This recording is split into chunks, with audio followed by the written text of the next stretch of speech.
Accounting has been around for centuries, evolving into various branches like financial accounting, managerial accounting, tax accounting, auditing, and bookkeeping. But when most people talk about accounting, they usually mean financial accounting. So, what exactly is financial accounting?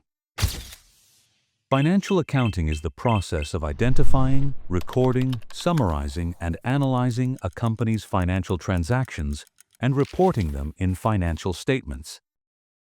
Let's break it down with an example. Imagine you own a small bakery called Sweet Delights. In March, a corporate client places a large order for custom cakes worth $10,000 for an event happening in April. The client pays the full amount upfront.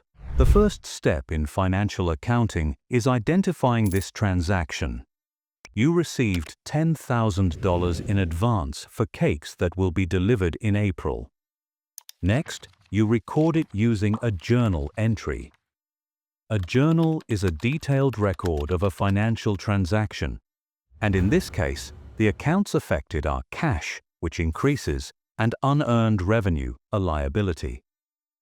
Since we're using double entry accounting, the transaction must balance. We debit cash by $10,000 and credit unearned revenue by $10,000. But why double entry accounting?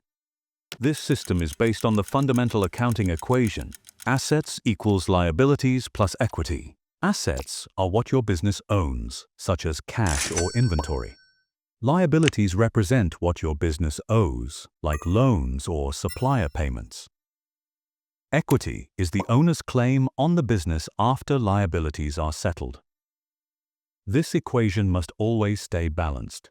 Double entry accounting ensures that every transaction affects at least two accounts, keeping the financial records accurate. For example, when you receive $10,000 in cash, your assets, cash, increase, and your liabilities, unearned revenue, also increase, maintaining the equation's balance. Next, the journal entry is posted to the general ledger, which acts as a central record of all transactions. Businesses today use accounting software to manage ledgers instead of old-fashioned physical books. After recording transactions, the next step is preparing a trial balance at the end of the financial year, December 31st. A trial balance lists all account balances, ensuring that total debits match total credits. If they do, it confirms that the books are balanced.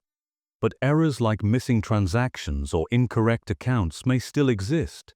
However, before financial statements are prepared, we must adjust for the accrual method of accounting. This method requires recognizing revenue when it's earned and expenses when they're incurred, rather than when cash changes hands. Here's the issue. Sweet Delights recorded the full $10,000 as unearned revenue in March, since the cakes will be delivered for an event in April. Under accrual accounting, revenue should be recognized when the cakes are delivered, not when the payment is received.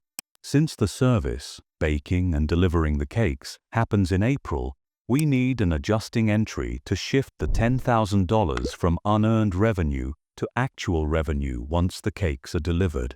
This represents the bakery fulfilling its obligation.